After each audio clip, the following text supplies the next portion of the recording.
Hello ladies and gentlemen, and welcome back to my basic bass sound design series. And so the one that we're going to be doing today could be categorized as a bass, could be categorized as a lead. I guess it's kind of a semantic point either way, but what we're looking at today is the old screechy bass. This has been used in a ton of songs, especially going back to like 2014, 2015. It was used everywhere. I couldn't think of any off the top of my head when I was going to record the video, so I don't have any other artist references, and I've only used it in I think one or two of my own songs, but the one recent one that I could remember that I used it in heavily was Turn On. So I'll be playing that, and then we'll get into how to make this bass.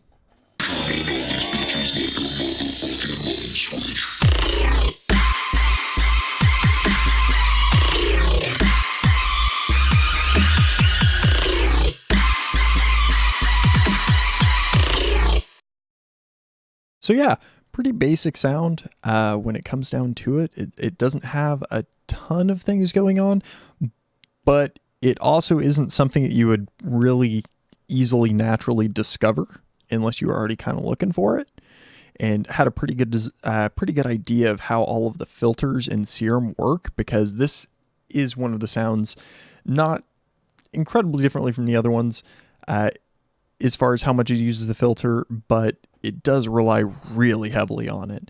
And so the first thing that I'm actually going to do is just pull up our reverb filter inside of Serum and set it to a pretty low value, turn on key tracking. So that is going to make things sound really weird right off the start.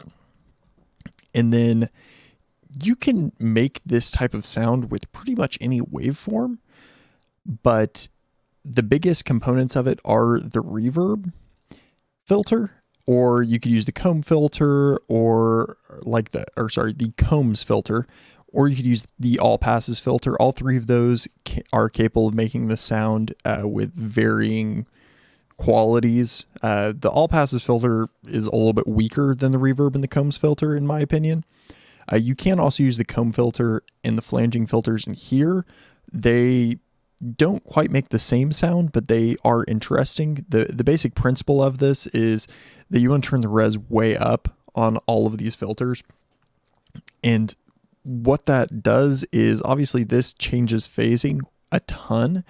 And so by turning res way up, you cause a ton of weird harmonics to come in. And then by moving this, it sweeps those harmonics and makes a really screechy tone. So we'll just kind of mess around with this. I haven't made one of these in a hot minute, so it's going to take a little bit of refreshing for myself too, but we should all learn along the way.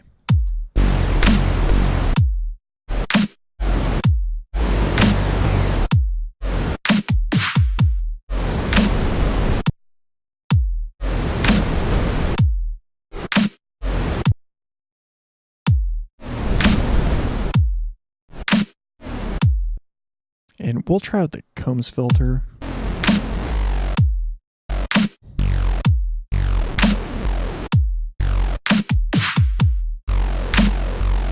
And so one thing that you do want going into a lot of these is you want a lot of sound, and that's where a lot of the tweaking on this can come from, because obviously that sounds pretty stale and weird.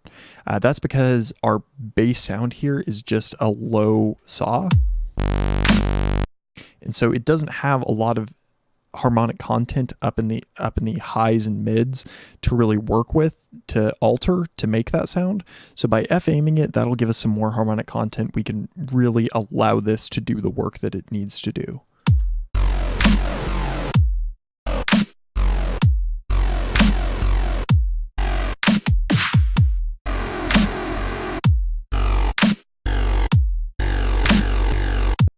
So I think that's a good spot to start.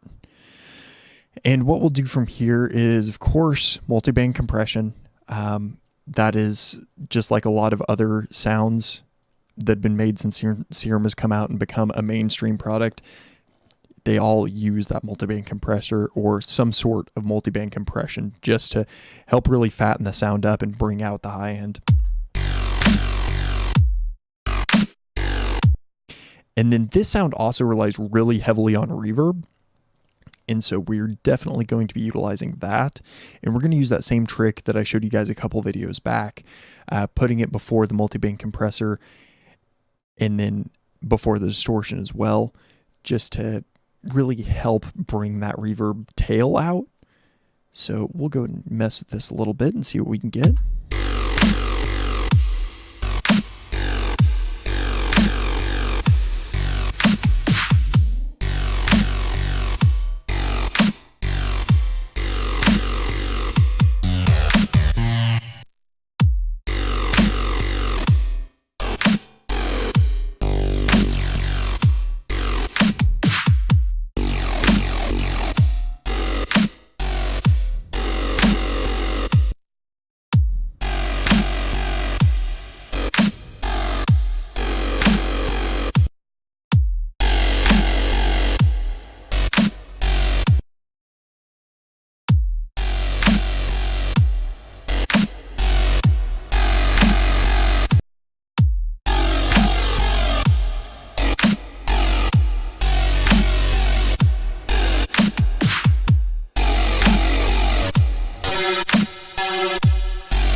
And so that essentially, I just moved the cutoff down a little bit with these comb filters, flange filters, phasers. With all of those, well, maybe not the phasers so much, but with all of those, the resonance when you turn the cutoff way down on them makes them ring out for a much longer period of time than if you keep the res low, but it won't ring out quite as longer when the cutoff is higher.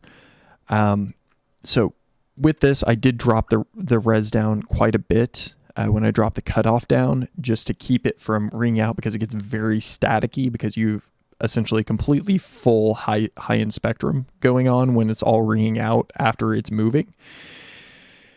And so move the res down. You could also mess with the damping on some of the filters. That will help with the high end not getting so cluttered and completely impossible to hear. You can also mess with the reverb positioning. That can really help with the clarity on some of these sounds too. But that is the general idea of how you make one of these screamy type bass / leads that are used a lot in trap. So that is just about all for this guy.